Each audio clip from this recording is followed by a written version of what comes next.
আমাদের বরবটি আলু ভাজা বসে গেছে।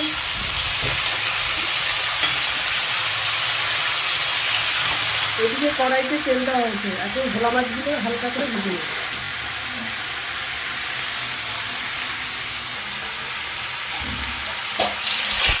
আস্তে আস্তে একটা করে মাছ একটা করে তেলে দেওয়া হয়।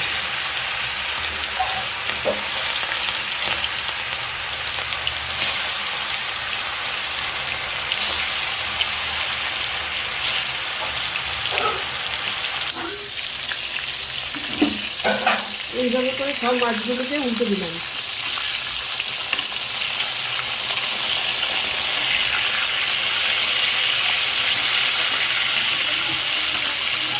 মাছগুলোকে সব তুলে নেব।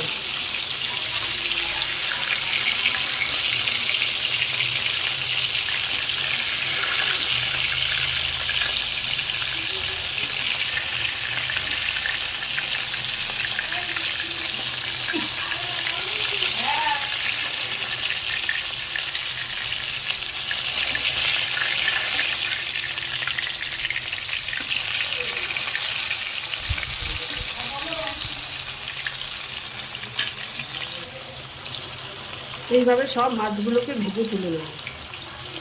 ভোলা মাছের তেলের মধ্যে কালো জিরা ফোড়ন দেওয়া হবে। এবার তেলের মধ্যে কালো জিরাটা হয়ে গেছে, পেঁয়াজটা দিয়ে দেওয়া হবে।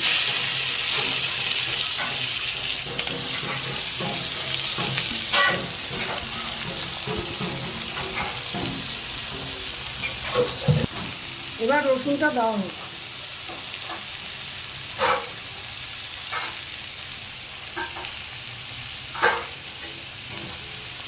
আমাদের পেঁয়াজ বাটা হয়ে গেছে, এবার মশলাটা ঢেলে দেবো। মশলার মধ্যে আছে আদা বাটা, জিরের গুঁড়ো, হলুদ গুঁড়ো, লঙ্কার গুঁড়ো আর ধনে গুঁড়ো, টমেটো সব মিশিয়ে এবং মশলাটা কষানো হয়।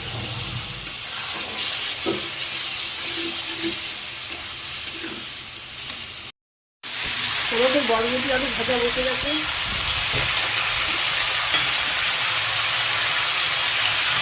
এদিকে কড়াইতে তেল দেওয়া হয়েছে, এখন ভোলা মাছগুলো হালকা করে ভেজে নেব।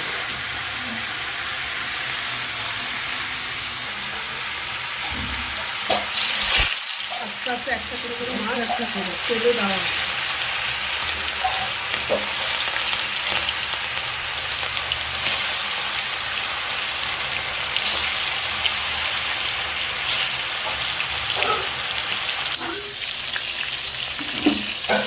এইভাবে করে সব মাছগুলোকে উল্টে দিলাম।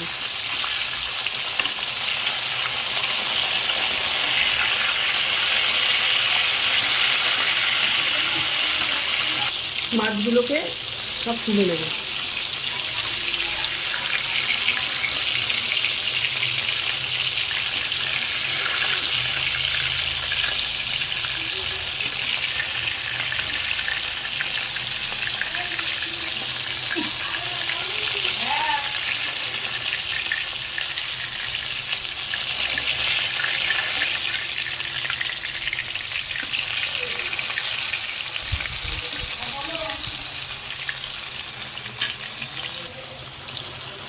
এইভাবে সব মাছগুলোকে ভেজে তুলে নেব। ভোলা মাছের তেলের মধ্যে কালো জিরা ফোড়ন দেওয়া হবে। এবার তেলের মধ্যে কালো জিরাটা হয়ে গেছে, পেঁয়াজটা দিয়ে দেওয়া হবে।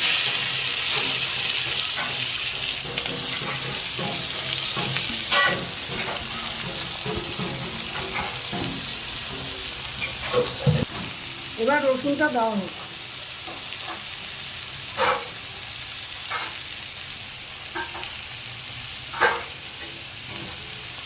আমাদের পেঁয়াজ বাটা হয়ে গেছে, এবার মশলাটা ঢেলে দেবো। মশলার মধ্যে আছে আদা বাটা, জিরের গুঁড়ো, হলুদ গুঁড়ো, লঙ্কার গুঁড়ো আর ধনে গুঁড়ো, টমেটো সব মিশিয়ে এবং মশলাটা কষানো হয়।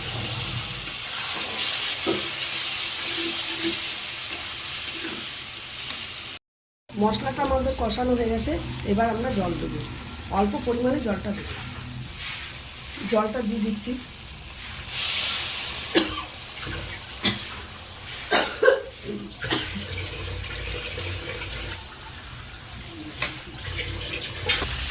ভোলা মাছের ঝোল ফুটে গেছে, এবার মাছগুলো আস্তে করে ঢেলে দেবো।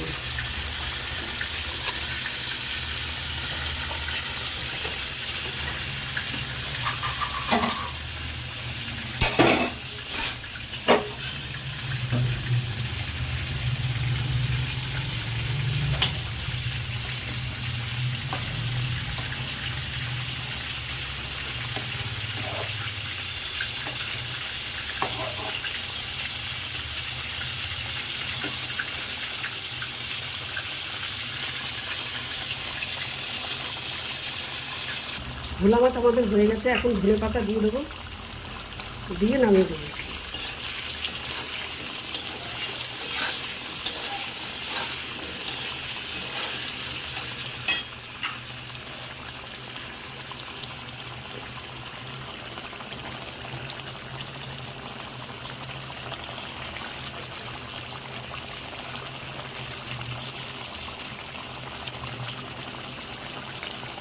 ভোলা মাছ আমাদের রেডি, এবার নামাবো।